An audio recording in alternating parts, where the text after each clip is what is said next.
சிந்தனைக்காக ரோமர்கள் நிருபம் 1ஆம் அதிகாரம் 32வது வசனத்தை வாசிக்க கேட்போம். ரோமர்கள் நிருபம் 1ஆம் அதிகாரம் 32வது வசனம். இப்படிப்பட்டவைகளை செய்கிறவர்கள் மரணத்திற்கு பாத்திரராக இருக்கிறார்கள் என்று தேவன் தீர்மானித்த நீதியான தீர்ப்பை அவர்கள் அறிந்திருந்தும் அதைகளை தாங்களே செய்கிறதும் அல்லாமல் அதைகளை செய்கிற மற்றவர்களுக்கு பிரியப்படுவதுமாய் இருக்கிறார்கள். கர்த்தருடைய பரிசுத்த நாமம் மகிமைப்படுவதாக. ரோமர்கள் எழுதின நிருபத்தை அப்போஸ்தலனாகிய பவுல் நியாயப்பிரமாணத்தினால் நிரப்பப்பட்டவர்கள், மைண்ட் நியாயப்பிரமாணத்தை அறிந்தவர்கள், அவங்களோட நிறைய பேசுறார். நிறைய பேசும்போது நியாயப்பிரமாணத்தினுடைய கிரியைகளினால கிடையாது, விசுவாசத்தினாலதான் ஒருத்தர் நீதிமானாக்கப்படுறான். விசுவாசத்தினாலதான் கிறிஸ்து உங்களுக்குள்ள வர்றாரு.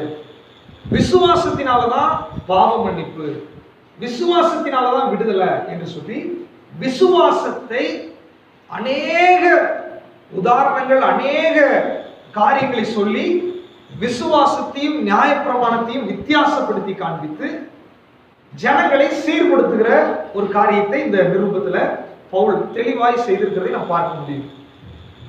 சோ ரோமர்கள் அந்த நியாயப்பிரமாணத்தை படித்தவர்களுக்கு என்று சொல்லியிருந்தாலும், புறஜாதிகள் நமக்கு நியாயப்பிரமாணமே தெரியாது, ஆனா நம்ம ஏன் இதை படிக்கணும்?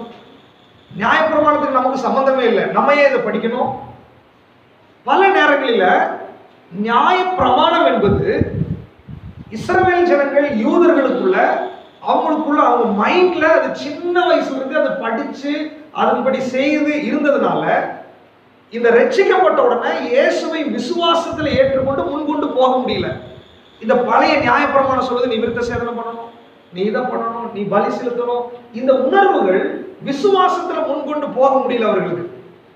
இன்னும் நிறைய யூதர்கள் நியாயப்பிரமாணத்துக்காக வாதாடுறாங்க.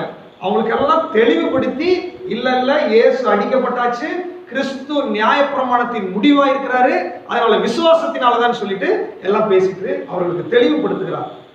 அது அவங்களுக்கு ஓகே. நமக்கு நியாயப்பிரமாணமே தெரியாது, எதுக்கு நம்மகிட்ட பேசுறாரு? நல்லா தெரிஞ்சுக்கோங்க, நமக்கு நியாயப்பிரமாணம் இல்லை, ஆனால் இயல்பான நம்முடைய ஒரு சுபாவம் இருக்கு பாருங்க, இயல்பான நம்மளுடைய ஒரு எண்ணங்கள், இயல்பான நம்முடைய சிந்தனைகள் நியாயப்பிரமாணம் என்ன செஞ்சதோ அதை இன்றும் செய்து கொண்டிருக்கு. அது என்ன பண்ணுது? உன்னாலெல்லாம் ஜெபிக்க முடியாது, நீ எல்லாம் தகுதியே இல்லை, நீ உனக்கு திறமையே இல்லை, நீ பரலோகத்துக்கு போக மாட்ட என்று சொல்லி ஒரு விதமான பயம், ஒரு விதமான நெகட்டிவான எண்ணங்கள், ஒரு விதமான காரியங்களை நம்முடைய உள்ளுக்குள்ள இருந்து வருகிற உணர்வுகள் அல்லது சிந்தனைகள், இந்த நெகட்டிவான எல்லாமே இது நம்முடைய மனதின் பிரமாணம். இந்த பிரமாணம் என்ன பண்ணுது அப்படின்னா விசுவாச பிரமாணத்துக்கு விரோதமா இருக்குது. சோ இது ஏன் நம்ம படிக்கணும் அப்படின்னு சொன்னா, நமக்குள்ளே தோன்றுகிற நெகட்டிவான நிறைய எண்ணங்கள் அது போய் விசுவாசத்தினால நீ சுதந்திரிச்சு கொள்ளலான்னு சொல்லி அதை உறுதிப்படுத்தி விசுவாசிகளுக்கு இதை எழுதுகிறார். அதனாலதான் நம்ம இதை என்ன பண்றோம்? படிக்கணும். இங்க குறிப்பிட்ட இந்த வசனத்துல இப்படிப்பட்டவைகளை செய்கிறவர்கள் மரணத்துக்கு பாத்திரவான்கள், அவங்களுக்கு எழுதியிருந்தாலும் இன்றைக்கு நமக்காக அதை எடுத்துக்கொள்ளப்படும், விசுவாசிகளுக்கு தான் அதை எழுதியிருக்கிறது. இப்படிப்பட்டவர்கள் ஒரு பெரிய லிஸ்டே அங்க போட்டுருக்கு. அதை 4ஆக பிரித்து நாம் அதை இன்றைக்கு தியானிக்க போகிறோம். இப்படிப்பட்டவைகளை செய்கிறவர்கள் மரணத்துக்கு பாத்திரவான்கள் என்று தேவன் தீர்மானித்த நீதியான ஒரு தீர்ப்பு, அதை அவர்கள் அறிந்திருந்தும் அவைகளை தாங்களே செய்கிறதும் அல்லாமல் அவைகளை செய்கிற மற்றவர்களிடத்திலும் பிரியப்படுகிறார்கள். நல்லா தெரிஞ்சுக்கோங்க, நாம் ரட்சிக்கப்பட்டிருக்கிறோம், இயேசுவை சொந்த ரட்சகராக ஏற்றுக்கொண்டிருக்கிறோம், அவருடைய பிள்ளைகள் தான், எல்லாம் நமக்கு தெரியுது, ஆராதிக்கிறோம், எல்லாம் ஓகே. ஆனால் மரணத்துக்கு ஏதுவாக, நியாய தீர்ப்புக்கு ஏதுவாக, தேவ தண்டனைக்கு ஏதுவான அநேக காரியங்களை நமக்கு தெரியும், தெரிஞ்சாலும் நிறைய செய்யறோம். கொஞ்சம் நம்ம ஸ்கேன் பண்ணி பார்த்தாலே நம்ம மனசாட்சியே சொல்லும், இல்ல இல்ல நீ பண்றது தப்பு, ஆனா அதை செஞ்சுட்டே இருப்போம். நிறைய விஷயங்கள், ஸோ நிறைய காரியங்கள் இருந்தாலும் இந்த லிஸ்ட்ல ஒரு 4 பகுதியாய் பிரிச்சு நம்ம அதை பார்க்க போறோம். நிறைய காரியங்களை நம்ம தெரிஞ்சே செய்கிறோம். ஆண்டவர் சொல்றாரு நீதியான தீர்ப்பு இருக்குது. அதை செய்யறதும் அல்லாமல் அப்படி செய்யறவங்க மேல பிரியப்படுகிறார்கள். இன்னைக்கு கிறிஸ்தவ உலகத்துல தேவனுடைய நியாய தீர்ப்பு உண்டு என்பதை அறிந்தும் துணிகரமாய் அல்லது பயம் இல்லாதபடிக்கு, நம்முடைய உணர்வு இல்லாதபடிக்கு நாம் செய்கிற சாதாரணமான காரியங்கள் நிறைய இருக்கிறது. இன்னைக்கு ஆவியானவர் அந்த 4 விஷயத்துல நம்மை தெளிவுபடுத்தி நாம் தெய்வ பயத்தோடு கூட இந்த நியாய தீர்ப்பிலிருந்து தப்பித்துக் கொள்வதற்கு தேவன் நமக்கு உதவி செய்வாராக. ஹல்லேலூயா, ஹல்லேலூயா. ஆண்டவரே, ஆண்டவரே, இந்த 4 விஷயம் இதுல நான் எந்த இடத்துல இருக்கிறேன்னு எனக்கு தெரியல. ஒருவேளை சொல்லும் போது அது டைரக்டா அந்த விஷயம் உங்களுக்குள்ள இருக்காது, ஆனால் அதை நம்ம சிந்திக்கும் போது அது சம்பந்தப்பட்ட ஏதாவது விஷயம் உங்களுக்குள்ள இருக்கும். ஆண்டவர் சொல்லுங்க, ஆண்டவரே, இது நீதியான தீர்ப்புக்கு நான் பாத்திரவானாய் மாறிடக்கூடாது, நீதியான தீர்ப்பு என்னை தண்டனைக்கு ஏதுவாய் மாற்றிடக்கூடாது, நான் தப்பித்துக் கொள்ளணும், உங்க கிருபை எனக்கு வேண்டும், நான் உணர்ந்து நான் வெளியே வரணும்னு சொல்லி நீங்க ஜெபத்தோடு இருந்தா ஆண்டவர் உங்களோடு பேசி உங்களுக்கு இருக்கிறத வேரோடு பிடிங்க எடுத்து விடுவார். ஹல்லேலூயா, ஹல்லேலூயா. முதலாவது வாசிக்கலாம், 21வது வசனம். அவர்கள் தேவனை அறிந்தும் அவரை தேவனென்று மகிமைப்படுத்தாமலும் ஸ்தோத்திரியாமலும் இருந்து தங்கள் சிந்தனைகளினாலே வீணரானார்கள். உணர்வில்லாத அவர்களுடைய இருதயம் இருளடைந்தது. இங்க ஒரு குறிப்பிட்ட கூட்டத்தை பத்தி சொல்றாரு. இவர்கள் தேவனை அறிந்தும் அவரை தேவன் என்று மகிமைப்படுத்தாமலும் ஸ்தோத்திரியாமலும் இருந்தார்கள். இது இங்கிலீஷ்ல என்ன சொல்லுதுன்னா, ஹானர் பண்ணல, அவருக்கு கொடுக்க வேண்டிய கனத்தை கொடுக்கல. ஆண்டவருக்கு கொடுக்க வேண்டிய கனம், நம்ம சொன்னமே நேரத்தில் ஆராதனைக்கு வர்றது அது ஒரு கனம். அவரை நான் கனப்படுத்துறேன். சொல்றாரு, என்னை கனம் பண்ணுகிறவர்களை நான் கனம் பண்ணுவேன், என்னை கனம் பண்ணாதவர்கள் கனவீனப்படுவார்கள். நல்லா தெரிஞ்சுக்கோங்க, நான் தேவனுக்கு கொடுக்க வேண்டிய கனத்தை கொடுக்க வேண்டும். பழைய ஏற்பாட்டில் வாசிச்சா பாபிலோன் சாம்ராஜ்யத்துல பெரிய ராஜா நேபுகாத்நேச்சார், நான் கட்டின பாபிலோன், அந்த பெருமை வந்துச்சு பாருங்க. ஆண்டவருக்கு மகிமை செய்த அடித்தாரம். எவ்வளவு பெரிய வல்லரசா இருந்திருக்கலாம், எவ்வளவு பெரிய ராஜாவா இருந்திருக்கலாம், கீழே தள்ளிட்டார். மிருகத்தை போல தரையில் அவன் நடந்து போயிட்டு இருந்தான், மிருகம் மாதிரி மாறிட்டான். சோ தேவன் அந்த விஷயத்துல ரொம்ப சீரியஸா இருக்கார். என் மகிமையை நான் யாருக்கும் தர மாட்டேன், அந்த விஷயத்துல அவர் காம்ப்ரமைஸ் பண்றதே கிடையாது. இன்னைக்கு நம்ம பரிசோதனை பண்ணி பார்க்கணும். நான் ஆண்டவரை கனப்படுத்துறேன்னா, நான் தேவனுக்கு கொடுக்க வேண்டிய கனத்தை கொடுக்கிறேன்னா. புதிய ஏற்பாட்டில் ஏரோதுன்னு ஒரு ராஜா இருந்தார். அவன் தேவனுக்கு மகிமை செலுத்தாததுனால தேவன் அவனை அடித்தார், அவன் புழு புழுத்து செத்தான். அவ்வளவு சீரியஸான விஷயம். ஆமா, நீ ராஜாவா இருக்கலாம், எவ்வளவு பெரிய ராஜாவா இருக்கலாம், அதிகாரங்கள் இருக்கலாம். ஆண்டவர் சொன்னாரு, அதிகாரங்கள், வல்லமைகள், கர்த்தத்துவங்கள் என்னுடையது. வேதம் சொல்லுகிறது, ராஜ்யமும் வல்லமையும் மகிமையும் இன்னைக்கு இல்ல என்றென்றைக்கும் என்னுடையவைகளே. அப்படின்னா ராஜாவா இருக்கலாம், யாரா வேணாலும் இருக்கலாம், எனக்கு கொடுக்க வேண்டிய கனத்தை என்ன பண்ணணும், கொடுக்க வேண்டும். நான் கேட்கிறேன், இந்த உலகத்துல அவருடைய பிள்ளைகளாகிய நம்ம அவருக்கு எந்த அளவுக்கு கனத்தை கொடுக்கணும்? அதாவது பொதுவாகவே மற்றவங்க மதிக்கலனாலும் சொந்த குடும்பத்தை சொந்த பிள்ளைங்க மதிப்பாங்க. உலகத்தார் தேவனை கனப்படுத்தாம பரவாயில்ல, சத்தியத்தை அறியாதவர்கள் கனப்படுத்தலன்னா அவங்க அறியாமையில செய்கிறாங்க.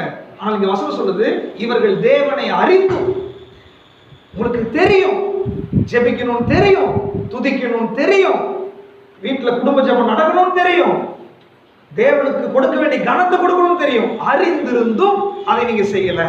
ஆண்டவர் சொல்றாரு, நீதியான நியாய தீர்ப்பு வரப்போகிறது. நீங்க ஆண்டவர் நம்ம ஒப்பு கொடுக்கணும். ஆண்டவரே, எந்தெந்த இடத்துல எல்லாம் நான் உங்களுக்கு கொடுக்க வேண்டிய கனத்தை கொடுக்காம இருக்கணும், இன்னைக்கு நான் என்ன ஒப்பு கொடுக்குறேன். ஆண்டவரே, நீர் கனத்துக்கு பாத்திரவான், நீர் கனப்படுத்துவதற்கு நீர் யோகியராயிருக்கிறீர். ஆண்டவரே, நீர் ஒருவர் தான் பாத்திரர், வேற யாருமே பாத்திரர் இல்லை ஆண்டவரேன்னு சொல்லி என்னைக்கு அவரை நீங்க தூக்கி உயர்ந்த ஸ்தானத்துல முதலிடத்துல வைக்கிறீர்களோ, ஆண்டவர் சொல்ல, நீ என்ன கனப்படுத்திட்டு இல்லையா, நான் உன்னை கனப்படுத்துறேன். சாத்ராக் மேஷாக் ஆபேத்நேகோ பாருங்க, போனாங்க, நீ இந்த உணவினால நாங்க தீட்டுப்படக்கூடாது. இவன் நினைச்சிருந்தா நல்லா சாப்பிட்டுருக்கலாம். பட் இவங்களுக்கு என்னன்னா ஒரு வைராக்கியம். யாருக்காக? இவர்கள் ஆராதிக்கிற தேவனுக்காக ஒரு வைராக்கியம். ஒரு சிலையை வச்சாங்க, முடியாது, எங்க ஆண்டவனை காப்பாத்தலன்னா கூட நீ நிறுத்துறது என்ன பண்ண முடியாது, வணங்க முடியாது.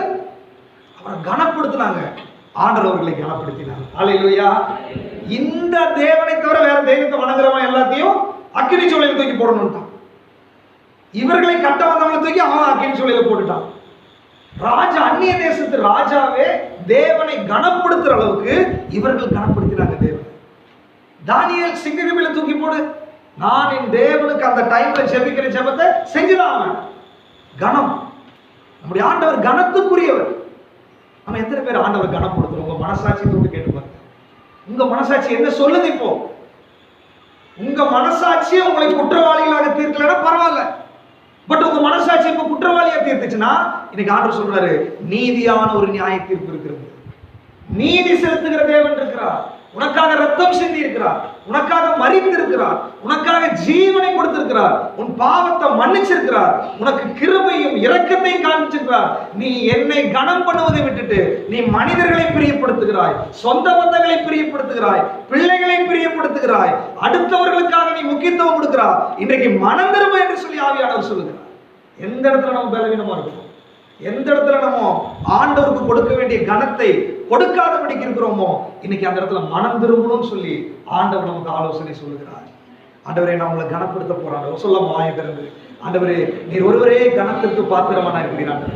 ஆண்டவரே, நீர் ஒருவரே என்னுடைய வாழ்க்கையில முக்கியமா இருக்க போறீங்க. ஆண்டவரே, சொல்லுங்க, உங்க உள்ளத்தின் ஆழத்தில் இருந்து என் குறைகளை மன்னிங்க. ஆண்டவரே, ஒருவேளை அறிந்தும் அறியாமையோ இந்த விஷயத்துல நான் பலவீனப்பட்டிருந்தேனா என்னை கிருபையாய் மன்னியும். ஆண்டவரே, நீர் ஒருவரே கனத்திற்கு பாத்திரரா இருக்கிறதற்காய் ஸ்தோத்திரம். நீர் ஒருவரே மகிமைக்கு பாத்திரரா இருக்கிறதற்காய் ஸ்தோத்திரம் சொல்லலாமா? எல்லா கனத்திற்கும் பாத்திரரே, எல்லா மகிமைக்கும் பாத்திரரே. உள்ளத்தின் ஆழத்திலிருந்து ஆண்டவருக்கு சொல்லலாமா? எல்லா கனத்திற்கும் பாத்திரரே, எல்லா மகிமைக்கும் பாத்திரரே. அசைவாடும் தெய்வமே, அசைவாடும் தெய்வமே, அசைவாடும் தெய்வமே, அசைவாடும் தெய்வமே, எங்கள் மேலே அசைவாடுமே, எங்கள் மேலே அசைவாடுமே. ஆண்டவரே, நீர் கனத்திற்கு பாத்திரரா இருக்கிறதற்காக ஸ்தோத்திரம். நன்றி ஆண்டவரே. அப்படிப்பட்ட உள்ளத்தோடு கூட அவர் ஒருவரே கனத்துக்கு பாத்திரமானவர் என்று சொல்லி நம்முடைய குடும்ப ஜெபம் அப்படிதான் இருக்கணும், நம்முடைய தனிப்பட்ட ஜெபம் அப்படிதான் இருக்கணும், நம்முடைய ஆராதனை அப்படிதான் இருக்கணும். அவர் அல்லாதபடிக்கு வேறு யாரும் கனப்படுத்துறதுக்கு பாத்திரவான்கள் அல்ல. என்ன போஸ்டிங், பிஷப்பா இருக்கலாம், நீங்க ரெவரண்டா இருக்கலாம், பாஸ்டரா இருக்கலாம், யாரா வேணாலும் இருக்கலாம், அவர் ஒருவரே கனத்துக்கு பாத்திரவான். அவர் ஒருவரே கனத்திற்கு பாத்திரவான். அவருடைய மகிமையை வேற யாருக்கும் அவர் விட்டு கொடுக்க மாட்டார். அதை விட்டு கொடுக்கறதுக்கு நாம் காரணராய் மாறிடக்கூடாது. நம்ம போய் ஒருத்தர் மனுஷனை கனப்படுத்த ஆரம்பிக்கும் போது அவர்கள் அதை ஏற்றுக்கொள்கிறார்கள். அப்புறம் மற்றவங்களும் அதவே ஃபாலோ பண்ண ஆரம்பிச்சிடுறாங்க. இதுக்கு யார்? நம்ம தான் காரணம். நம்ம தெளிவா இருக்கணும், ஆண்டவர் ஒருவரே கனத்திற்கு பாத்திரவான் இல்லையா, அவருக்கு கனப்படுத்தணும். ஸோ இந்த கனப்படுத்துகிற விஷயத்துல ஆராதனை, ஜெபம், அவருக்கு முக்கியத்துவம் கொடுக்கிறது, இதெல்லாம் ஒரு பக்கம் இருந்தாலும் இன்னொரு பக்கத்தையும் வேதம் சொல்லுகிறது. வாசிக்கலாம். அதனுடைய மல்கியா 1ஆம் அதிகாரம் 6வது வசனம். மல்கியா 1:6. வேகமாக வாசிங்க. குமாரன் தன் பிதாவையும் ஊழியக்காரன் தன் எஜமானையும் கனம் பண்ணுகிறார்களே, நான் பிதாவானால் என் கனம் எங்கே? நான் எஜமானனானால் எனக்கு பயப்படும் பயம் எங்கே என்று சேனைகளின் கர்த்தர் தமது நாமத்தை அசட்டை பண்ணுகிற ஆசாரியர்களாகிய உங்களை கேட்கிறார். அதற்கு நீங்கள் உமது நாமத்தை எதினாலே அசட்டை பண்ணினோம் என்கிறீர்கள். என் பீடத்தின் மேல் அசுத்தமான அப்பத்தை படைக்கிறதினாலேயே. போதும். 8வது வசனத்தினுடைய முதல் பகுதி.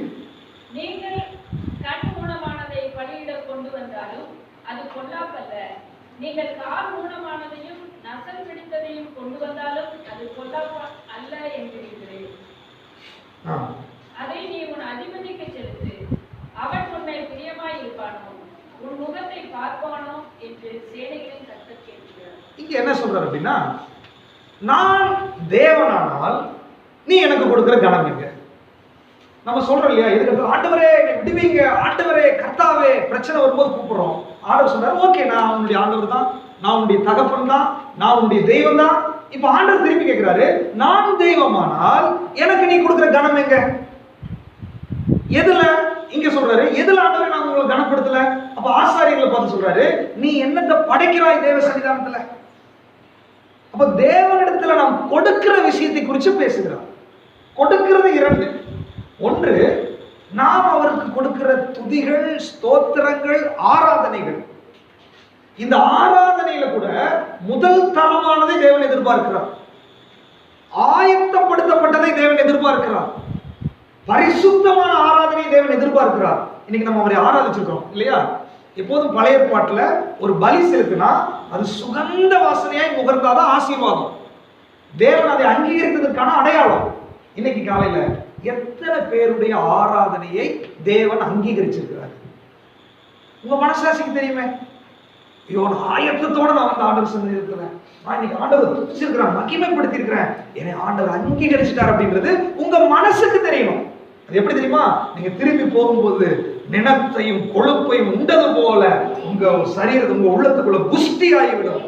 தாவீதுடைய அனுபவம் அவரை ஆராதிக்கிறது. ஆனா நீங்க தேவனுடைய ஆராதனைக்கு வந்துட்டு மறுபடியும் வெறுமையாயே போனீங்கன்னா நீங்க முதல் தரமானதை கொண்டு வரவில்லை என்று அர்த்தம். பாஸ்டர் பிரச்சனையோ அங்க இருக்கிற ஊழியக்காரங்க பிரச்சனையோ அல்ல. அது ஊழியக்காரங்களே தான், அவங்க கரெக்டா இருக்கணும். அவங்களே ஒருவேளை தப்பா இருந்தாலும் நீங்க தாகத்தோடு வந்திருந்தால், நீங்க பாரத்தோடு வந்திருந்தால், நீங்க ஒரு தேவனோடு இடைப்படணும், தேவனை ஆராதிக்கின்ற உணர்வோடு வந்திருந்தா உங்களுக்குள்ள இருக்கிற ஆவியானவர் இந்த அட்மாஸ்பியரை மாத்தி விடுவார். ஹல்லேலூயா.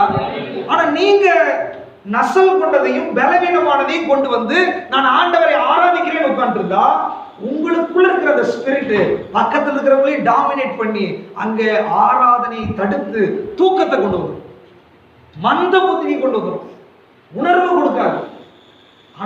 ஆண்டவரே, நான் ஆலயத்துக்கு போகும்போது முதல் தரமான ஆராதனை செய்யறதுக்கு, நீர் விரும்புகிற ஆராதனை செய்யறதுக்கு நான் ஆயத்தமா போகணும் ஆண்டவரே. ஆயத்தம் இல்லாமல் ஆராதனை இல்லை. சும்மா ஆண்டி வேலை ஆராதிச்சுட்டு போக முடியாது. அநேகர் வந்து ஆராதனை முடிச்சுட்டு அடுத்து இதை பண்ணணும், ஆராதனை முடிச்சு இந்த ஃபங்க்ஷன் பண்ணணும். இந்த பரிசுத்த ஓய்வு நாளை இந்த வந்து உங்களுடைய சொந்த பேச்சை பேசாத, சொந்த காரியத்தை செய்யாத. இதை மனமகிழ்ச்சி நாள் என்று நீ எண்ணினால் பூமியின் உயர்ந்த ஸ்தானத்தில் உன்னை ஏறி இருக்க பண்ணுவேன் என்று கர்த்தருடைய வாய் இதை சொல்லிட்டு ஏசாயால வாசிக்கிறோம். அப்போ தேவனுக்கு கொடுக்க வேண்டிய ஆராதனையில முதல் தரமானதை கொடுக்கிறது அவரை கனப்படுத்துவது. அதான் அவருக்கு கொடுக்கிற கனம். அதே நேரத்தில் கொடுக்கிறதுல பாத்தீங்கன்னா இன்னொரு காரியத்தை கூட சொல்றாரு. வாசிக்கலாம், நீதிமொழிகள் 3ஆம் அதிகாரம், நீதிமொழிகள் 3ஆம் அதிகாரம் 9-10 வாசிங்க.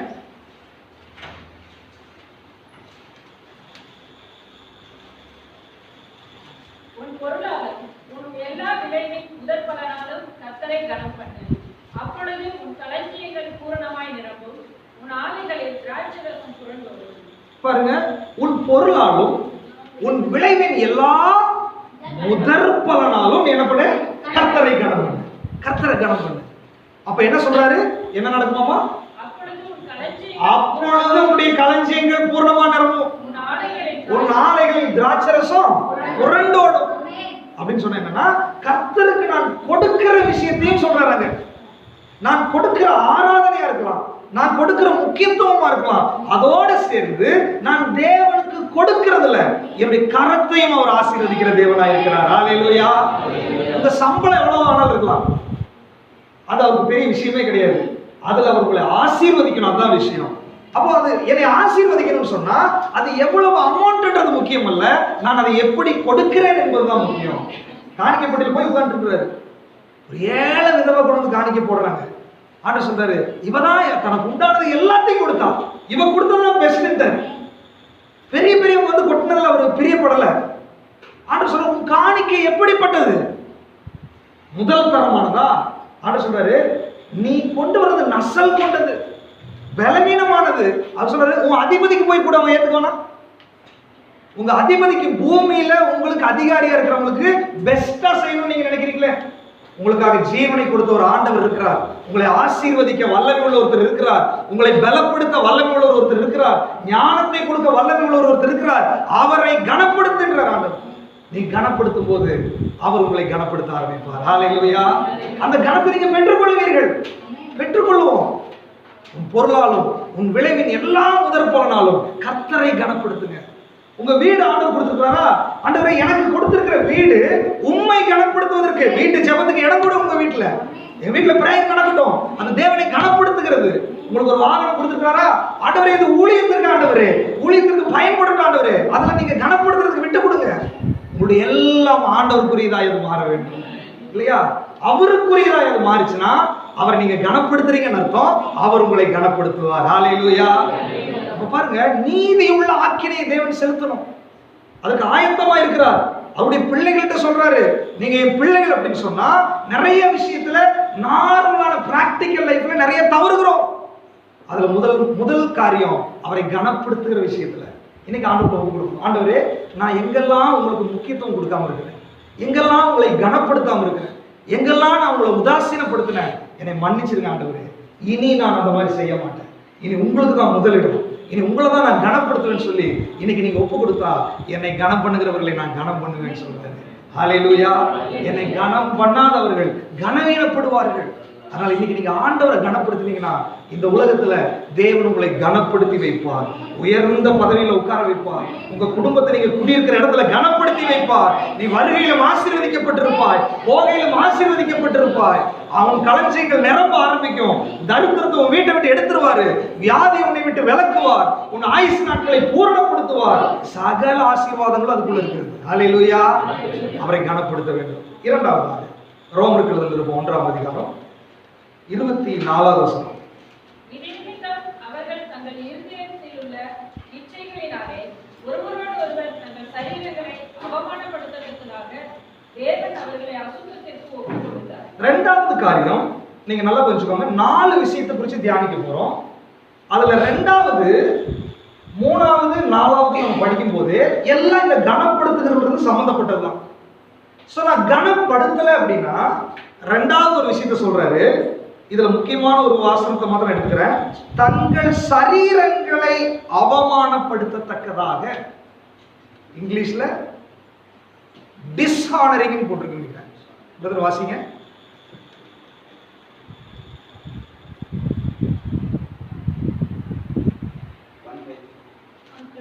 124.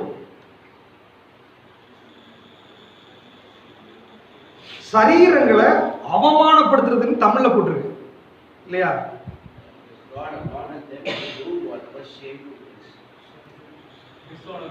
Dishonoring. Degrading things with each other body. Okay. அப்போ degrading, dishonoring அப்படின்னா அதோட மதிப்பை, அதோட விலையை மதிக்காததுன்ற ஒரு தன்மையில அதை மதிக்காம இருக்கிறேன், நான் அசட்டை பண்றேன். அவருடைய நாமத்தை அசட்டை பண்ற விஷயத்தை ஃபர்ஸ்ட் சொல்றாரு, எனக்கு என்னை நீ கனப்படுத்து, என்னை நீ அசட்டை பண்ணாத அப்படின்றாரு. அடுத்து சொல்றாரு, சரீரத்தை அசட்டை பண்ணாத, சரீரத்தை கனப்படுத்து. இங்க சொல்றாரு, சரீரங்களை அவமானப்படுத்தத்தக்கதாக தேவன் அவர்களை அசுத்தத்திற்கு ஒப்பு கொடுத்தார். நான் தேவனை கொடுக்க வேண்டிய கனத்தை கொடுக்காத போது அடுத்தது இங்க வந்துருது, சரீரத்தை அவமானப்படுத்துற இச்சைகள், பாவங்கள், இதுக்குள்ள நான் போயிடுறேன். அப்ப ஆண்டவர் சொல்றாரு, உன் சரீரத்தை நீ கனப்படுத்து, அதை கனவீனப்படுத்தாத. அநேக இந்த விஷயத்துல நம்ம தவறி கொண்டிருக்கிறோம். வேதம் சொல்லுகிறது, உங்கள் சரீரம் தேவனுடைய ஆலயமாய் இருக்கிறது. தேவனுடைய ஆலயத்தை கெடுத்தால் தேவன் அவனை கெடுப்பார். நான் இதை சிந்திச்சுட்டு இருக்கும்போது, ஏதேன் தோட்டத்துல தம்முடைய சாயலாக தம்முடைய ரூபத்தின்படியே தேவன் மனுஷனை படைச்சார். ஆதாம் ஏவாள் அவரை போலவே in his own image அப்படின்னு போட்டிருக்கு இல்லையா? ஜெராக்ஸ் அப்படியே அவர் எப்படி இருக்காரோ அப்படியே தான் படைச்சாரு. ஆனா அவனுடைய அந்த மகிமையின் சரீரத்துல, ஆண்டவரே இந்த மகிமையின் சரீரம் சொல்லிட்டு அவனை கனப்படுத்தி ஆண்டவரை ஆராதிச்சு ஏதேன் தோட்டத்தில் இருக்கணும்னு தேவன் விரும்பினார். ஆனால் பிசாசு வந்து உன்னை பேசின உடனே இவன் பேச்சுக்கு விலை கொடுத்தான் அப்படின்னா இவரை மதிக்கலன்னு அர்த்தம். ஆண்டவர் மதிக்கல, ஃபர்ஸ்ட் கனப்படுத்தலையா? அடுத்தது இவனுடைய மகிமையின் சரீரத்தை குறித்து அவன் பேசுறான். இதை விட ஒரு மகிமை உனக்கு கொடுக்க போறேன், இதை விட ஒரு வேற மாதிரி லெவலில் உன்னை மாற்ற போறேன். அதை நம்புனான். என்ன தெரியுமா? இந்த சரீரத்தை கனப்படுத்தலாம். இந்த சரீரத்தை கனவீனப்படுத்தினதுனால, அந்த பழத்தை பொறிச்சு சாப்பிட்டதுனால அடுத்த செகண்ட் அவன் நிர்வாணியாய் உணர்ந்தான். நிர்வாணம், தேவன் அதை மறைக்கிறார். நிர்வாணத்தை அங்க தொடங்குது. பாவம், இச்சை எல்லாம் அதுதான் வருது. சோ மகிமையா இருந்த என்னை நிர்வாணியாய் மாத்தினது தேவனை கனப்படுத்தாது. இங்க சொல்றாரு, சரீரத்தை நீ கனப்படுத்து. எனக்கு அருமையான தேவ பிள்ளைகளை, முதலாவது நீங்க தெரிஞ்சுக்கணும், உங்க சரீரம் தேவனுடைய ஆலயம். இந்த ஆலயத்தை கெடுக்காதீங்க. இப்பதான் சமீப காலமா ஆண்டவர் அந்த உணர்வு கொடுக்குறாரு. பிசாசோட என்ன தெரியுங்களா? நம்முடைய உள்ளுக்குள்ள பயங்கர வைராகியம், ஆவியில உள்ளுக்குள்ள வந்து நம்ம பலவீனமா ஆவிக்குரிய இதுல வளர்ச்சி குன்றி வெளிப்பாடு இல்லாம நம்ம வாழ்ந்து கொண்டிருக்கும் போது சரீரத்துல நல்ல பலனை கொடுத்துருக்கான் பிசாசு. ஓடி ஆடி என்ன வேணாலும் செய்யலாம். என்னைக்கு ஆவிக்குரிய பக்குவத்துக்குள்ள வந்து தரிசனத்துக்குள்ள வந்து வைராகியமா நிக்க ஆரம்பிக்கிறோமோ சரீர பலவீனம். ஓட முடியாது. மனசு இருக்குது, ஓட முடியாது. காரணம் என்ன? பிசாசு என்ன பண்ணிட்டான்? தேவையில்லாதெல்லாம் சாப்பிடு, தேவையில்லாத பண்ணிடு, எக்ஸசைஸ் பண்ணாத, தூங்கு, நேரம் கட்ட நேரத்தில் சாப்பிடு. இது சந்தோஷமா இருந்துச்சு நமக்கு. சந்தோஷமா சாப்பிட்டு சாப்பிட்டு ஒரு கட்டத்தில் போன உடனே சுகர் வந்துருச்சு, பிரஷர் வந்துருச்சு, ஹார்ட் அட்டாக் வந்துருச்சு, பயங்கர பிரச்சனை. என்னாச்சு அப்படின்னா, இது தேவனுடைய ஆலயம், இதை கொண்டுதான் தேவனை நான் மகிமைப்படுத்த முடியும் சொல்லி என் சரீரத்தை நான் கனப்படுத்தவில்லை. கனப்படுத்தல. இன்னும் சிலர் சரீரத்தை அசிங்கப்படுத்துகிறார்கள். உங்க சரீரத்துல நீங்க போடுற ட்ரெஸ்ஸா இருக்கலாம், உங்களுடைய ஹேர் ஸ்டைலா இருக்கலாம், உங்களுடைய நடவடிக்கைகளா இருக்கலாம், தேவனை கனப்படுத்த முடியாது இருக்கக்கூடாது. என்ன செஞ்சாலும் தேவனை கனப்படுத்துற மாதிரி இருக்கணும். தேவனை கனப்படுத்தாத துணியை போட வேண்டாம், தேவனை கனப்படுத்தாத அலங்காரம் வேண்டாம், தேவனை கனப்படுத்தாத எந்த செயல்களும் இந்த சரீரத்துல வேண்டாம். நீதியுள்ள நியாய தீர்ப்பு வரப்போகிறது. நீதியுள்ள நியாய தீர்ப்பு வரப்போகிறது. அவனுக்குரிய பிரதிபலன் அவரோடு கூட இந்த பூமிக்கு வரப்போகிறது. உங்க சரீரத்தை நீங்க எப்படி பார்த்துக்கிறீங்க? உங்க சரீரம் தேவனை கனப்படுத்துகிறதா? உங்களுடைய தலை முதல் பாதம் வரைக்கும் இருக்கிற உங்களுடைய அவயவங்கள் தேவனை கனப்படுத்தணும். அது கனப்படுத்துகிற ஒரு சரீரமாய் மாற வேண்டும். முதலாவது இதை குறித்து ஆண்டவர் உணர்த்தும் போது நம்ம சரீரத்தை எப்படி பார்த்துக்கிறோன்ற விஷயத்துல பிசாசுக்கு இது ஒரு பயங்கர ஆயுதம். என்ன பண்றான்? நம்மளை வேற மாதிரி பிராக்டிஸ் பண்ண வச்சு உணவு பழக்க வழக்கங்கள் எல்லாத்தையும் மாற்றி வியாதி உள்ள கொண்டு உள்ள விட்டுறோம். வியாதி ஆண்டவர் கொடுக்கறது அல்ல. நம்முடைய பலவீனத்தினால நம்ம கனப்படுத்தாததுனால, அதுக்கு கொடுக்க வேண்டிய விலையை கொடுக்காததுனால, அந்த டைமுக்கு தூங்கணும்னு சொன்னா நம்ம தூங்க விடுறது இல்லை, உட்கார வைக்கிறோம். கண்ணுக்கு ரெஸ்ட் கொடுக்கணும், ரெஸ்ட் கொடுக்கறது இல்லை, மொபைல் பார்த்துட்டே இருக்கிறோம். ஸோ நம்ம இந்த சரீரத்தை கனப்படுத்தாததுனால பலவீனம் வந்துருச்சு. பலவீனம் வந்த உடனே இப்போ நம்ம ஜெபிக்கிறதுக்கு வியாதி வெளியே போறது. இயேசு நாமத்துல பலவீனப்படுத்துகிற ஆவியை போக வெளியில. எப்படி போகும்? நீ கனப்படுத்தல, நீ கொடுக்க வேண்டிய கனத்தை கொடுக்கல, அப்புறம் எப்படி பிசாசு போகும்? பிசாசே நமக்குள்ளதான் இருக்குது இல்லையா? நான் தான் வழி கொடுத்தேன். ஆண்டவர் சொல்றாரு, பிசாசுக்கு இடம் விடாமல் இருங்கள்.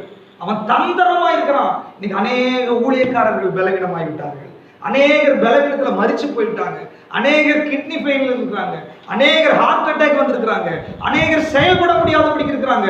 சத்தியத்தை அவன் முடக்கிட்டானா அடுத்த தலைமுறையில் நம்ம இருக்கிறோம். நம்மையும் பலவீனப்படுத்த விடாதபடிக்கு இந்த சரீரத்தை கனப்படுத்துவதற்கு நாம் ஆயத்தமாகிக் கொள்ள வேண்டும். ஹல்லேலூயா.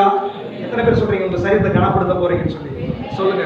ஆண்டவரே, நீர் கொடுத்த இந்த சரீரத்தை நான் கனப்படுத்த போகிறேன், உமக்காக பயன்படுத்த போகிறேன்.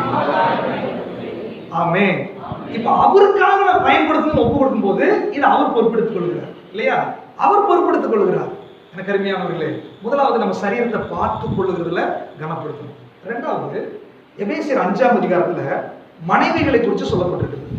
வாசிக்கலாம். எபேசியர் நிருபம் 5ஆம் அதிகாரம் 28வது வசனம். அப்படியே புருஷர்களும் தங்கள் மனைவிகளை தங்கள் சொந்த சரீரங்களாக பாவித்து அவர்களில் அன்பு கூற வேண்டும். தன் மனைவியில் அன்பு கூறுகிறவன் தன்னில் தான் அன்பு கூறுகிறான். இப்ப ஆண்டவர் என்ன சொல்றாரு?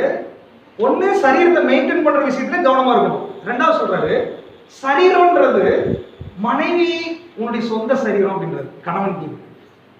இதை நம்ம ரெண்டு பக்கமும் எடுத்துக்கலாம். கிறிஸ்துவுக்குள் ஆண் என்றும் இல்லை பெண் என்றும் இல்லைன்னா கணவன் மனைவி கனப்படுத்துறதும் மனைவி கணவனை கனப்படுத்துறதும் ரெண்டு பக்கம் எடுத்துக்கலாம். ஏன்னா பேதுரு நிருபத்தில் சொல்றாரு, அதை வாசிக்கலாம். வாசிங்க. 1 பேதுரு 3ஆம் அதிகாரம் 7ஆவது வசனம். அந்தபடி புருஷர்களே, மனைவியானவர் பலவீன பாண்டமாய் இருக்கிறபடியினால் உங்கள் ஜெபங்களுக்கு தடை வராதபடிக்கு நீங்கள் விவேகத்தோடு அவர்களுடனே வாழ்ந்து உங்களுடனே கூட அவர்களும் நித்திய ஜீவனாகிய கிருபையை சுதந்தரித்துக் கொள்ளுகிறவர்களானபடியினால் அவர்களுக்கு செய்ய வேண்டிய கணத்தை செய்யுங்கள். அவர்களுக்கு செய்ய வேண்டிய கணத்தை என்ன பண்ணுங்க? எபேசியர் 5ல முதல்ல வாசிச்சீங்கன்னா அங்க என்ன சொல்லப்பட்டிருக்குன்னா, உங்களுக்கு சொந்த புருஷருக்கு எல்லா காரியத்திலும் நீங்க என்ன பண்ணுங்க? கீழ்ப்படிங்க. அது கனப்படுத்துறது. புருஷர்களுக்கு அவங்களுக்கு விவேகத்தோட வாழ்ந்து அவங்களுக்கு செய்ய வேண்டிய கணத்தை செய்யுங்க. இது புருஷன் மனைவியை கனப்படுத்தணும், மனைவி புருஷனை கனப்படுத்தணும். இப்ப பாருங்க, சொந்த சரீரங்களை அசட்ட பண்றது, சரீரத்தை அது டிஸ்ஹானர் பண்றது, சரீரத்தை அவமானப்படுத்துறது தேவனுக்கு விரோதமான பாவம். ஏன்னா அவருடைய சாயலில் சிருஷ்டிக்கப்பட்டிருக்கிறோம், அவருடைய சாயல் நமக்குள்ள இருக்குது. நம்ம உணவு பழக்க வழக்கத்துல கவனமா இருக்கணும்.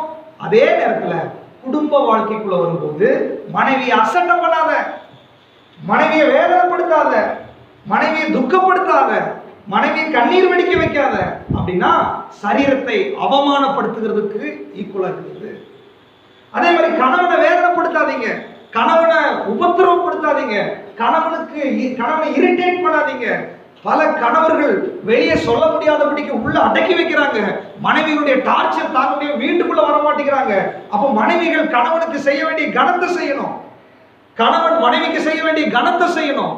விவேகத்தோடு குடும்பம் நடத்தணும். இப்படி ஒருவரை ஒரு கணப்படுத்தினா எதுக்கு டைவர்ஸ் வருது? எதுக்கு குடும்ப பிரச்சனை வருது? எதுக்கு குடும்பத்துல போராட்டம் வருது?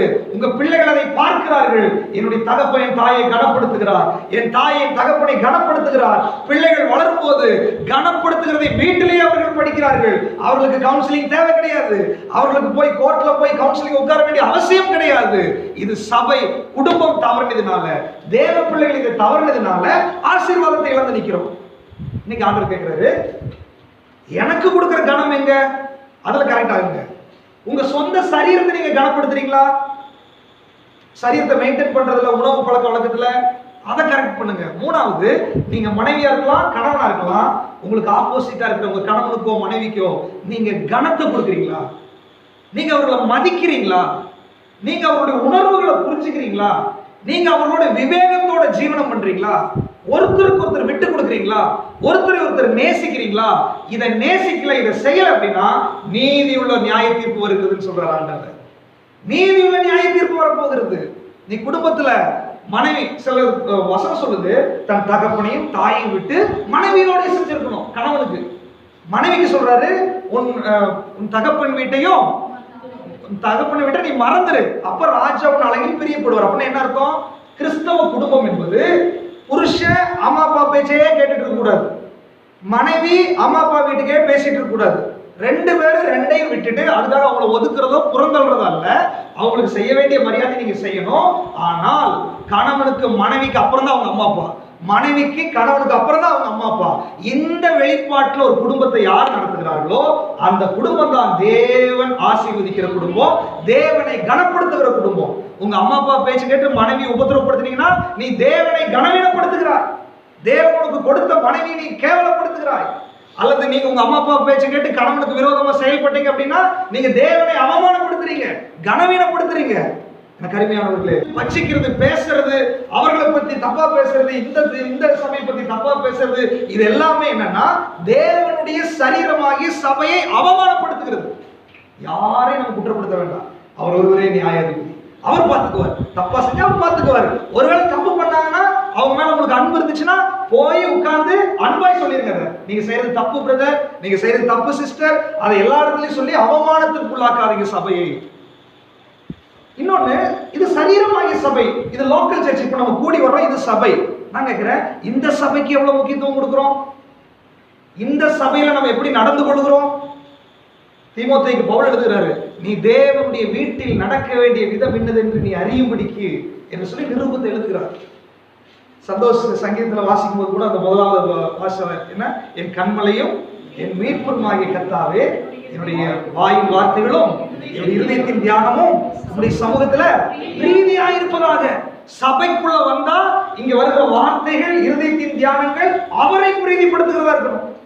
பாஸ்டரை பிரீதிப்படுத்துகிறதா இருக்கக்கூடாது, பாஸ்டரமாவை பிரீதிப்படுத்துகிறதா இருக்கக்கூடாது, அவரை பிரீதிப்படுத்துகிறதா இருக்கணும், அவருக்கு கலந்து கொண்டு வரதா இருக்கணும். அதுதான் சரீரமான சபை. இல்லைன்னா இந்த சபையை அவமானப்படுத்துகிறோம், அவமானம் வந்துடும். இன்னொரு இடத்துல தேவனுடைய சபையில நீ மனம் பதறி எதையாவது பேசிடாத. தேவ சமூகத்துல மனம் பதறி எதையாவது பேசுற அப்படின்னா தேவ சபையில எப்படி வேணாலும் பேசலாம் நினைச்சிடாதீங்க. தேவ சபையில ஒரு பயம் வேண்டும். மோசேக்கு விரோதமா பேசுறாங்க, குஷ்டம் வந்துருச்சு. ஆசாரி ஊழியத்துக்கு விரோதமா பேசுறாங்க, பூமி பிளந்து போராடி கூட்டம் உள்ள போயிடுச்சு. அனனியா சப்பீரால் தேவ சபையில வந்து அப்போஸ்தலருக்கு முன்னாடி பொய் சொன்னார்கள், அங்கேயே செத்தார்கள். தேவ சபையை கனப்படுத்த பழகிக் கொள்ள வேண்டும். எத்தனை பேர் சபையை கனப்படுத்துறோம்? எத்தனை பேர் சபையில சொல்ல இங்க நிக்கிற யாரா இருக்கு? இன்னைக்கு நான் நிக்கிறேன், என் காலத்துக்கு அப்புறம் வேற யாராவது நிற்பாங்க, அல்லது நாளைக்கே ஆண்டவர் என்னை மாத்திட்டு வேற யாரும் முத்து கொண்டு வந்து நிறுத்துவாரு, தினேஷ கொண்டு வந்து நிறுத்துவாரு, சந்தோஷ கொண்டு வந்து யார் வேணாலும் நிற்பாங்க. இங்க வந்தா வேதம் சொல்லுகிறது அவர்களுடைய நடவடிக்கைப்படி செய்யாதீங்க. பரிசேயர் சதுசேயர் வந்து நிறைய தப்பு பண்ணிட்டு இருக்காங்க. அவங்க குற்றப்படுத்துற பலவீனங்களை வந்து அவனுடைய காரியத்தைப்படி செய்யாத. ஆனால் அவன் உட்கார்ந்துட்டு இருக்கிற ஆசனம் அது மோசேயினுடைய ஆசனம். அந்த சீட்டுக்கு ஒரு வேலை இருக்கிறது. இங்க நின்னாங்கன்னா இங்க இருக்கிற பாஸ்டர் தனிப்பட்ட வாழ்க்கை, அவங்களுடைய வாழ்க்கை, அது எப்படி வேணாலும் இருக்கலாம். அது தப்பு பண்ணியிருந்தா தேவன் அதை நியாயம் தீர்ப்பார். ஆனால் இங்க நிக்கும் போது அது மோசேயுடைய ஆசனத்தில் இருக்கிறதுனால அதற்கு ஒபே பண்ணுன்றார் ஆண்டவர். கீழ்ப்படி, அசட்டை பண்ணாதீங்க. தேவனுடைய சரீரமாகிய சபை. எனக்கு அருமையானவர்களே, முதலாவது தேவனுக்கு கனத்தை கொடுக்கணும். இரண்டாவது சரீரத்தை கனவீனப்படுத்தக்கூடாது. நான் சாப்பிட்ற விஷயத்துல நின்று ஒழுங்காகணும். என்னுடைய ஹெல்த்தை குறித்து நான் கவனமா இருக்கணும். என்னுடைய நடை உடை பாவனைகள், என்னுடைய அலங்காரத்துல நான் கவனமா இருக்கணும். அது தேவனை கனப்படுத்துறதா இருக்கணும். அடுத்து என் குடும்ப வாழ்க்கையில் நான் கவனமா இருக்கணும். கணவன் மனைவி, சரீரமாகிய மனைவியை அவமானப்படுத்தக்கூடாது. விவேகமாய் கனத்தோடு வாழணும். மூணாவது சரீரத்தை குறித்து சொல்லும் போது அது சபையை குறிக்கிறது. இந்த சபையில நாம் எப்படி இருக்கிறோம் என்பதில் ரொம்ப தெளிவா இருக்கணும். இந்த சபை நான் கனப்படுத்துறேன் அப்படின்னா இந்த சபையில நான் இன்வால்வ் ஆகணும். நல்ல சரி, சபை அப்படின்றதுன்னா சும்மா வந்து உட்காந்து வேடிக்கை பார்த்துட்டு போறது அல்ல. ஆராதனையா, ஆராதனையில் உங்களோட இன்வால்வ்மெண்ட் தேவை. ஜெபமா, ஜெபத்துல இன்வால்வ்மெண்ட் தேவை. எல்லாத்துல இன்வால்வ்மெண்ட் தேவை. நான் சபையில பங்கு பார்வையாளனா வரக்கூடாது, அதுல நான் பங்கு பெறுகிறவனாய் வர வேண்டும். ஒருமனப்பட்டு தேவனை ஆராதிக்கணும். எத்தனை பேர் நான் சும்மா சபைக்கு வர்றேன் அப்படியே தூங்கிட்டு எந்திரிச்சு போறேன், அது அல்ல, அது சாபம். நீங்க சபையில ஒவ்வொரு ஊழியத்துல நடவடிக்கையில நீங்க பங்கு பெறணும், அதுதான் ஆசீர்வாதம். சபையில உங்களுடைய பொறுப்பு எப்படி இருக்கிறது என்பதை இன்றைக்கு நீங்க சுய பரிசோதனை செய்ய வேண்டும். மூன்றாவதாக வாசிக்கலாம், ரோமர்கள் நிருபம் 1ஆம் அதிகாரம், வேகமாக வாசிக்க 25வது வசனம். தேவனுடைய சத்தியத்தை அவர்கள் பொய்யாக மாற்றி சிருஷ்டிகளை தொழுது சேவியாமல் சிருஷ்டியை தொழுது சேவித்தார்கள். அவரே என்றென்றைக்கும் ஸ்தோத்திரிக்கப்பட்டவர். அடுத்தது தொழுகை செய்கிறது, வர்ஷிப்பிங். ஹானர் பண்றது குறித்து பேசுறாரு. டிஸ்ஹானர் பண்ற விஷயத்துல கவனமா இருக்க, சரீரத்தை குறிச்சுன்னு சொல்றாரு. மூணாவது உங்களுடைய வர்ஷிப் மெத்தட்ல நீ கவனமா இருக்கணும். சிருஷ்டிகரை நீ தொழுகணும், சிருஷ்டியை தொழக்கூடாது. உங்களுடைய ஆராதனை உங்களை படைத்த தேவனை தான் ஆராதிக்கணுமே ஒழிய அவருடைய சிருஷ்டிகளை நீங்க ஆராதிச்சிடக்கூடாது. நகை நகை நகை அது ஒரு ஆராதனை, அது தேவனை அவமானப்படுத்துகிறது. துணி துணி ஆராதனை, அது தேவனை அவமானப்படுத்துகிறது. பொருளாசை, பண ஆசை தேவனை அவமானப்படுத்துகிறது. மார்க் எழுதின சுவிசேஷத்துல நாம் வாசிக்கிறோம், உங்களுடைய முழு இருதயத்தோடும், உங்களுடைய முழு ஆத்மாவோடும், உங்களுடைய முழு பலத்தோடு நீ என்ன பண்ணணும்? அன்பு கூற வேண்டும். அப்படின்னு என்ன அர்த்தம்னா, அன்பு தான் ஆராதனையினுடைய அடிப்படை. அன்பு இல்லாம ஆராதனை இல்லை. நீங்க உண்மையிலேயே தேவனில் அன்பு கூறுகிறார்கள் என்றால், உண்மையிலேயே நீங்க தேவனை முழு இதயத்தோட நேசிக்கிறீங்கன்னு சொன்னா தேவனுக்கு தான் முதலிடம் கொடுப்பீங்க, தேவனை தான் ஆராதிப்பீர்கள். ஒரு பாவியான ஸ்திரீ ஆண்டவர் வந்து உட்கார்ந்திருந்தார். ஒரு விலையேறப்பட்ட பரிமள தைலத்தை, அது விலை மதிப்பில்லாத, அன்னைக்கு ஒரு கோல்டு மாதிரி அது ஒரு விலை மதிப்பில்லாத இருக்குது. ஆண்டவர் வந்த உடனே இவரை விட இது ஒரு பெரிய வேலை கிடையாது, உடைச்சாங்க. அப்படின்னா தேவனை விட எதெல்லாம் நீங்க நேசிக்கிறீங்களோ அதை நீங்க உடைச்சீங்கன்னா அதுதான் ஆராதனை. ஹல்லேலூயா. தேவனை விட இது எனக்கு வேண்டாம், ஆராதனை விட இந்த வேலை எனக்கு வேண்டாம், ஆராதனை விட இது எனக்கு முக்கியத்துவம் கிடையாது, ஆராதனை விட இந்த நபர் எனக்கு பெருசு கிடையாது, அதை உடைங்க, அதுதான் ஆராதனை. ஹல்லேலூயா. நீங்க அவரை நேசிக்கிறதுக்கு அதுதான் அடையாளம். அப்படியே ஊத்திட்டான். எல்லாம் சொல்ல, ஐயோ இவ்வளவு காஸ்ட்லி இப்படி பண்ணிட்டீங்க. இல்ல இல்ல, அந்த பரிமள தைலத்தால் அந்த வாசங்கள் அந்த வீடு முழுவதும் நிறைஞ்சிருச்சு. இப்படி உடைக்கப்பட்டவர்களால் வருகிற ஆராதனை, ஆண்டவருக்காக இழக்கிறவர்களால் வருகிற ஆராதனை, அவங்க சபையில உட்கார்ந்து இருக்கும் போதே பரிமள தைலத்தால் நிறைய ஆரம்பிக்கும். ஹல்லேலூயா. நீங்க சொல்லணும், ஆண்டவரே என் வாழ்க்கையில உமக்கு முக்கியத்துவம் கொடுத்து, ஆண்டவர் சொல்றாரு, ஒருவன் என் பின்னாடி வர விரும்பினால் அவன் தன்னைத்தான் வெறுத்து தன் சிலுவை எடுத்து என்னை பின்பற்றி வரணும். அப்போ எதையாவது வெறுத்துட்டு நீர் தான் முக்கியம் ஒரு வாரம் ஆராதனைக்கு வரணும். ஆண்டவரே நீங்க அப்படி வந்தீங்கன்னு வச்சுக்கோங்களேன், நீங்க வந்து உட்காரும் போதே அபிஷேகம் நிரம்ப ஆரம்பிச்சிடும். நீங்க உட்கார்ந்து பாடும் போதே அபிஷேகம் வர ஆரம்பிக்கும். நீங்க துதிக்கும் போதே பக்கத்துல இருக்கிறவங்க எல்லாம் உணர்ந்து துதிக்கப்படுவார்கள். ஏன்னா அந்த வாசனை அப்படியே பக்கத்துல போகுது இல்ல, பர்ஃபியூம் ஸ்மெல் அப்படியே பக்கத்துல எல்லாத்துக்கும் போகுது இல்லையா? எனக்கு அருமையானவர்களே, சபையில உங்களுக்குள்ள இருந்து துர்க்கந்தம் வருகிறதா நற்கந்தம் வருகிறதா? உங்க பேச்சு, உங்க ஆராதனை, நீங்க ஆராதிக்கும் போது பக்கத்துல இருக்கிறவங்க ஐயோ ஆண்டவரை மகிமைப்படுத்தணும் உணர்த்து வைக்கப்பட்டு அவர்களும் ஆராதிக்கிறார்களா, இல்ல உங்க பக்கத்துல இருக்கிறவங்க தூங்குறாங்களா? துர்க்கந்தம் வருகிறதா நற்கந்தம் வருகிறதா? ஆராதனையில கவனமா இருக்கணும்ன்றார் ஆண்டவர். அவரை ஆராதிக்கிறதுல மிக கவனமா இருக்க வேண்டும் என்று விரும்புகிறார். நீங்க ஆண்டவருக்கு ஒப்பு கொடுக்கணும். ஆண்டவரே நான் உண்மை ஆராதிக்கிற ஆராதனை, ஏன்னா நீர் துதிக்கு பாத்திரர், நீர் மகிமைக்கு பாத்திரர். பரலோகத்தில் 24 மூப்பர்கள் 4 ஜீவன்கள் வணக்கமாய் விழுந்து ஆயிரமான தூதர்கள் தங்கள் கிரீடங்களை 24 மூப்பர்கள் தங்கள் கிரீடங்களை கலட்டி வச்சுட்டு நீர் ஒருவரே பரிசுத்தர் பரிசுத்தர் பரிசுத்தர் என்று ஓய்வில்லாமல் ஆராதிச்சு கொண்டிருக்கிறாங்க. அப்படிப்பட்ட தேவனை ஆராதிக்கிறதுக்கு என்னையும் தகுதிப்படுத்தி இருக்கும் போது நான் அந்த பரிசுத்தத்தோடு அவரை ஆராதிக்கணும் தேவன் விரும்புகிறார். ஒருவேளை பரிசுத்தத்துக்கு விரோதமா இருக்கிற காரியங்கள் அந்த இருதயத்துக்குள்ள நம்முடைய சிந்தனை இருந்துச்சுன்னு சொன்னா அது உடைக்கப்பட வேண்டும். உடைக்கப்பட்ட உள்ளத்துல இருந்தா ஆராதனை வரும். உடைக்கப்பட்ட உள்ளத்துல இருந்தா தேவனை மகிமைப்படுத்த முடியும். அப்படிப்பட்ட ஆராதனை தான் தேவன் எதிர்பார்க்கிறார். எனக்கு அருமையானவர்களே, நம்முடைய ஆராதனை விஷயத்துல நாம் ரொம்ப கவனமா இருக்க வேண்டும். இங்க வேதத்துல இது நீங்க ஃபுல்லா நீங்க வாசிச்சு பாத்தீங்கன்னா அதுக்கு உள்ள இருக்கிற பாவத்தை எல்லாம் ஆண்டவர் சொல்லிட்டே இருக்கிறாரு. இந்த ஆராதனை விஷயத்துல நீங்க கவனமா இல்லை அப்படின்னு சொன்னா, இது நிமித்தம் தேவன் அவர்களை இழிவான இச்சை ரோகங்களுக்கு ஒப்பு கொடுத்தார். நீங்க அவரை கனப்படுத்தல, அவரை மகிமைப்படுத்தலைன்னா பாவம் 1 by 1 உள்ள வந்துட்டே இருக்கும். எனக்கு அருமையானவர்களே, நம்முடைய ஆராதனையில் நம்ம ரொம்ப கவனமா இருக்க வேண்டும். அவர் ஒருவரே ஆராதனை மையப்பொருளா இருக்க வேண்டும். அவர் ஒருவரே மகிமைக்கு பாத்திரரா இருக்க வேண்டும். நம்முடைய உள்ளத்திலிருந்து தேவனை இந்த காலை வேளையில, இந்த வாரத்தின் முதல் நாள் காலை வேளையில இயேசு உயிர் தெழுந்த உடனே 2 ஸ்திரீகள் போறாங்க. வசனம் சொல்லுகிறது, அதிகாலமே அவங்க போயிட்டாங்க. அதிகாலமே போயிட்டாங்க. எதுக்கு தெரியுமா?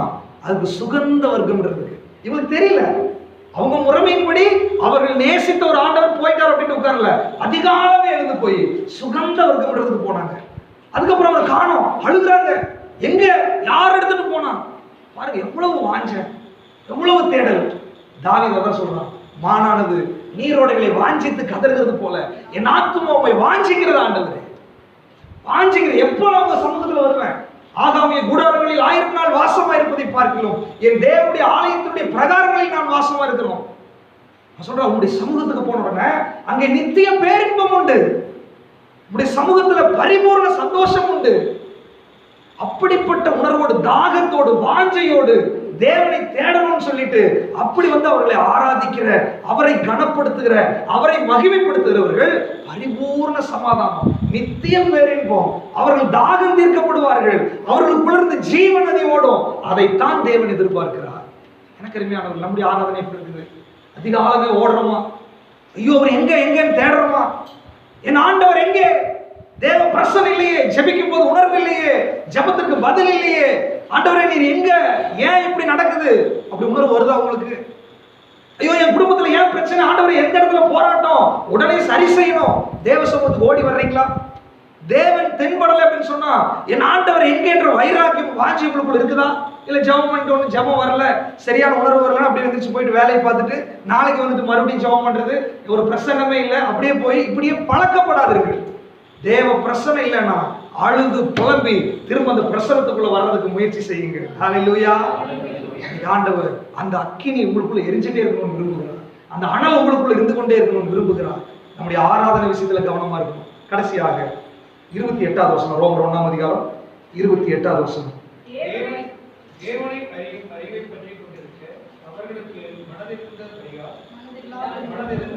மனதில்லாதபடியால் தகாதவைகளை இங்க பாத்தீங்கன்னா தேவனை அறியும் அறிவு, the knowledge of truth. தீமோத்தேயுவின் நிருபத்தில் வாசிக்கிறோம், எல்லாரும் ரட்சிக்கப்படணும், சத்தியத்தை அறிகிற அறிவை அடையணும். ரட்சிக்கப்பட்டாச்சு எல்லாரும், ஆனா சத்தியத்தை அறிகிற அறிவு கம்மி. தேவனை அறிகிற அறிவு, அதை பற்றி கொண்டிருக்க அவர்களுக்கு மனசுல. அப்படின்னா அவரை நான் இன்னும் அறிஞ்சுக்கணும், இன்னும் அறிஞ்சுக்கணும், இன்னும் அறிஞ்சுக்கணும். வேதம் சொல்லுகிறது, நீங்க எவ்வளவாய் அவர்களை அறிகிறீர்களோ அவ்வளவாய் கிருபையும் சமாதானமும் பெருகும். பேதுருவின் நிருபத்தில் வாசி 2 பேதுரு 1ஆம் அதிகாரம் 3-4 நீங்க வாசி பாருங்க. அவரை அறிகிற அறிவினால கிருபையும் சமாதானமும் பெருக கடவுது. அவரை அறிகிற அறிவினால இந்த ஜீவனுக்கும் தேவபக்திக்கும் தேவையான யாவற்றையும் அவருடைய திவ்ய வல்லமை நமக்கு தருகிறது. அவரை அறிகிற அறிவில் வேதம் சொல்லுகிறது, அவரை அறியணும், நான் அவரை கனப்படுத்தணும், அவர் கொடுத்த என் சரீரத்தை கனப்படுத்தணும், என் குடும்பத்தை கனப்படுத்தணும், என் சபையை கனப்படுத்தணும். அடுத்தது நான் அவரை ஆராதிக்கிற ஆராதனை அவருக்கு பிரியமாய் சுகந்த வாசனையா இருக்கணும். இதோட நின்றாம அவரை நான் இன்னும் அறிஞ்சுக்கணும், இன்னும் அறிஞ்சுக்கணும், இன்னும் அவரை தெரிஞ்சுக்கணும். அப்படி வல்லமைகள் எனக்கு தெரியணும், அப்படி மகத்துவங்கள் எனக்கு தெரியணும். நீங்க அறிய அறிய அறிய அவர்கிட்ட இருந்த ஆசீர்வாதங்களை நீங்க பெற்றுக்கொள்ளலாம். ஹல்லேலூயா. நான் பலவீனமா இருக்கிறேன், நான் அவரை அறிய அறிய இவர் மரித்தோடு கூட உயிரோடு எழுப்பினவர், இவர் குஷ்டரோகிய சுகமாக்கினவர், இவர் குருடனுக்கு பார்வை கொடுத்தவர். இந்த 4 எனக்குள்ள வந்த உடனே நான் விசுவாசிக்க ஆரம்பிக்கிறேன், ஆண்டவரே இந்த வியாதி நமக்கு ஒரு பெரிய விஷயம் இல்லை, ஆண்டவரே விடுதலை பெற்றுக் கொள்ளுகிறேன். எனக்கு குறைவுகள் வரும்போது 52 மணி 5000 பேருக்கு போஷிச்சார், இவர் அற்புதங்களை செய்கிறவர். நான் விசுவாசிக்கிறேன், என் தரித்திரம் மாறுகிறது. பிசாசின் போராட்டம், இயேசு நடக்கும்போதே பிசாசுகள் அலறினது, பிசாசின் தலைவர் நசுக்கினார். நான் விசுவாசிக்கிறேன், என் வீட்டுக்கு எதிராய், என் குடும்பத்துக்கு எதிராய், என் வாழ்க்கைக்கு எதிராய் பிசாசு வர முடியாது. விடுதலை உண்டாகிறது. இயற்கையினுடைய பிரச்சனைகள் போராட்டங்கள் வரும் பொழுது இயற்கையின் மேல் அதிகாரம் உள்ள தேவனை நான் விசுவாசிக்கிறேன். என்னுடைய மேலதிகாரிகள், உயர் அதிகாரிகள், அரசியல்வாதிகள் ஏதாவது பிரச்சனை வருதா, வேதம் சொல்லுகிறது வானத்திலும் பூமியிலும் சகல அதிகாரம் அவருக்கு இருக்கிறது. இவர் சர்வ வல்லமை உள்ள தேவன், இவர் எல் ஷடாயா இருக்கிறார். இந்த உணர்வு நமக்குள்ள வரும் பொழுது இதெல்லாம் ஒரு பெரிய விஷயமே இல்ல. ஆண்டவரே இந்த மனிதனுடைய உள்ளத்துல பேசுங்க ஆண்டவரே, அவர் வழியை உண்டாக்குகிறார். ஹல்லேலூயா. அவரை அறிய அறிய அறிய எனக்குள்ள சமாதானம் பெருகிறது. நீங்க அநேகருடைய வாழ்க்கையில சமாதானம் கேட்டுக்கு காரணம், அநேகருடைய விடுதலைகளுக்கு தடை, அநேக வாழ்க்கையில ஆசீர்வாதத்துக்கு தடை என்னன்னா, உனக்காக ஜீவனை கொடுத்த, உங்களுக்காக மரித்த, உங்களுக்காக உயிரோடு இன்னும் ஜீவிக்கிற அந்த ஆண்டவரை குறித்த அறிவில்லை. வேதம் சொல்லுகிறது, என் ஜனங்கள் அறிவில்லாமையினால் சங்காரமாகிறார்கள். அறிவில்லை, அதனால சங்காரமாகிறாங்க. அந்த அறிவை கொடுக்கறதுக்காக தான் வேத பாடங்கள் எல்லாம் நடத்துறது. பைபிள் ஸ்டடி அதுதான் வந்து அறிஞ்சுக்கணும், என் ஆண்டவர் யார், இவருடைய மகிமை என்ன. என்னைக்கோ எத்தனையோ வருஷங்களுக்கு முன்னாடி சொன்ன தீர்க்க தரிசனங்கள் இன்றைக்கும் நிறைவேறி நமக்கு கண்களுக்கு முன்பாக இஸ்ரவேல் நாட்டில் அப்படியே நிறைவேறுச்சுன்னு சொன்னா, அது என்னுடைய வாழ்க்கையிலும் வாக்கு தத்தங்கள் ஆம் என்றும் ஆமேன் என்றும் இருக்கிறது. என் ஆண்டவர் வாக்கு மாறாதவர் என்று சொல்லி நான் விசுவாசிக்கிறேன். நான் விசுவாசிக்க விசுவாசிக்க தேவ மகிமை வெளிப்பட ஆரம்பிக்கிறது. பல விஷயத்துல இந்த அறிவு இல்லை. அதனாலதான் வசனம் சொல்லுகிறது, சத்தியத்தை அறிவீர்கள், சத்தியம் உங்களை விடுதலை. விடுதலைங்கிறது சத்தியத்துக்குள்ளதான் இருக்கு. சத்தியம் இல்லாத விடுதலைக்கு கேரண்டி கிடையாது. ஆனால் சத்தியத்தை அறிந்து விடுதலை பெற்றீங்கன்னா, குமாரன் உங்களை விடுதலையாக்கினால் மெய்யாகவே விடுதலையாகும், பரிபூர்ண விடுதலை பெற்றுக் கொள்ளலாம்.